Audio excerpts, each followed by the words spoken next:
Gen Z movie screen presents contagion. Beth अपने business के सिलसिले में हांगकांग गई थी और अभी वो वापस अपने घर आ ही रही थी और बीच में ही वो कुछ टाइम का होल्ड लेकर शिकागो चली जाती है और इसके बाद वो अपने घर चली आती है। घर आने के बाद वो अपने शोहर और छोटे बेटे से मिलती है। 6 साल का क्लार इसके पहले शोहर का बेटा था। एक दिन अचानक बेथ बीमार हो जाती है। अगले दिन इसको सीजर्स आने लगते हैं और मिच इसे हॉस्पिटल लेकर जाता है। वहाँ इसकी डेथ हो जाती है। समझ नहीं आती, पूरी दुनिया में लोग बीमार होते हुए नजर आने लगते हैं। यहाँ मिच घर आता है तो इसे पता चलता है कि क्लार्क की भी डेथ हो चुकी है। वो 911 को कॉल करता है और मिच को वो आइसोलेशन रूम में लेकर जाते हैं। पूरी दुनिया के लोग आहिस्ता आहिस्ता मरने लगते हैं और न्यूज में हम देखते हैं कि कोई नई बीमारी आई है। यूएस के सीडीसी डिपार्टमेंट के डॉक्टर्स को हम इस बीमारी के बारे में बात करते देखते हैं। डॉक्टर एरिन को शहर जाना पड़ता है ताकि इस इन्फेक्शन। कुछ घंटों के बाद वो इस शहर में पहुंच जाती है और मिच से मिलती है और वो बेथ के बारे में पूछती है कि वो हांगकांग क्या काम करने गई थी। वो मिच से पूछती है कि वो शिकागो में क्यों रुकी थी और वहीं से मिच को पता चल जाता है कि शायद बेथ अपने पुराने दोस्त से मिलने गई थी और वो इस पर चीट कर रही थी। यहाँ पर मिच की ब्लड टेस्ट करते हैं। इसे कोई इन्फेक्शन नहीं होता क्योंकि इसका इम्यून सिस्टम बहुत स्ट्रॉन्ग था। अब मिच को घर भेज दिया जाता है। शादी बेथ से थी। पहली शादी से उसकी 16 साल की एक बेटी भी थी, जोरी नाम की। वो भी अपने बाबा से मिलने इसी हॉस्पिटल आती है। मिच को टेंशन होती है कि अभी ये इस शहर में आई है, इससे भी इन्फेक्शन हो सकता है, इसीलिए अपनी बेटी को लेकर वो घर चला जाता है। अचानक ये वायरस यूएस में आ गया है। इसका खतरा देखते हुए होमलैंड सिक्योरिटी के लोग डॉक्टर एलिस से मिलने आते हैं।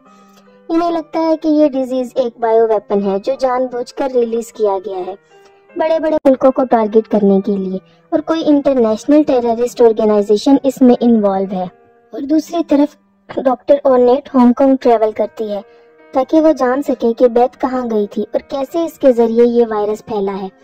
इसी रिसर्च के दौरान पता चल जाता है कि ये वायरस सुअर और चमगादड़ की जेनेटिक मटेरियल से बना है और लोग वायरस पर स्टडी कर रहे हैं ताकि कोई वैक्सीन तैयार हो सके, पर अभी तक इस पर काम नहीं हो पा रहा क्योंकि जिस भी सेल में इस वायरस को डालते हैं वो कुछ ही देर में मर जाता है और अभी तक 8 मिलियन लोग इन्फेक्ट हुए थे इस वायरस से। हर 12 आदमियों में से एक को ये इन्फेक्शन होने का खतरा था।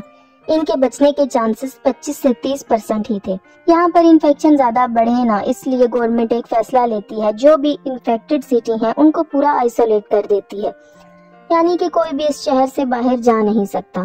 21वां दिन था और यहाँ पर सीडीसी में डॉक्टर एलिस को ईमेल आता है जिससे इनको पता चलता है एनईवी वायरस जो है इसका ओरिजिन अफ्रीका से आया है और ये एचआईवी से भी ज्यादा डेडली वायरस है। इनकी रिसर्च चल ही रही थी, अलग अलग सैंपल की वैक्सीन वो बना रहे थे और बंदरों के ऊपर टेस्ट कर रहे थे, मगर यहाँ पर इनको कामयाबी नहीं मिलती। ऑफिस, स्कूल, कॉलेजेस, एयरपोर्ट, रास्ते, एक भी इंसान नहीं थे। सब लोग डर के मारे अपने घर में बैठ रहे थे।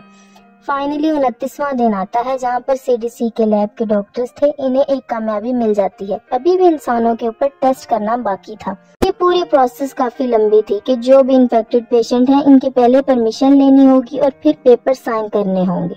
इसीलिए डॉक्टर एलिस एक खतरनाक तरीका सोचती है जिसमें इनकी खुद की भी जान जा सकती है। वो पहले तो इस वैक्सीन का सैंपल खुद को इंजेक्ट करती है। वो अपने फादर को मिलने जाती है जो इसी वायरस से इन्फेक्टेड थे। मास्क निकालकर इनसे काफी देर तक बात करती हैं। अब इस बात को 2 से 3 दिन गुजर जाते हैं। डॉक्टर एली को इस वायरस का कोई भी इन्फेक्शन नहीं होता, यानी कि इनका खुद पर एक्सपेरिमेंट सक्सेस हुआ था। WHO और बाकी ऑर्गेनाइजेशन को ये डिक्लेयर कर दिया जाता है कि हमें वैक्सीन सक्सेसफुली मिल गई है और पूरी दुनिया में ये न्यूज इंटरनेशनल लेवल पर बता दी जाती है। वैक्सीन के प्रोडक्शन में काफी टाइम लग जाता है, इतने ज्यादा लोग होते हैं। इसी वजह से यूएस गवर्नमेंट एक लॉटरी सिस्टम निकालती है कि जिसका बर्थ डेट नंबर इसमें आएगा उसी को वो वैक्सीन मिलेगी और नेक्स्ट लॉटरी वापस 3 माह के बाद आएगी। ऐसे करते करते आहिस्ता आहिस्ता ये वैक्सीन लोगों को दी जाती है। आहिस्ता आहिस्ता दुनिया वापस अपनी राह पर आती है, लोग वापस काम पर जाने लगते हैं। आखिर में हम देखते हैं कि ये वायरस कैसे फैला। तो हांगकांग में एक बुलडोजर एक दरख्त को गलती से तोड़ देता है जिसमें कुछ चमगादड़ डिस्टर्ब हो जाते हैं। फिर वहां से वो चमगादड़ केले के दरख्त पर जाकर बैठ जाते हैं और कुछ केलों को बाइट करते हैं।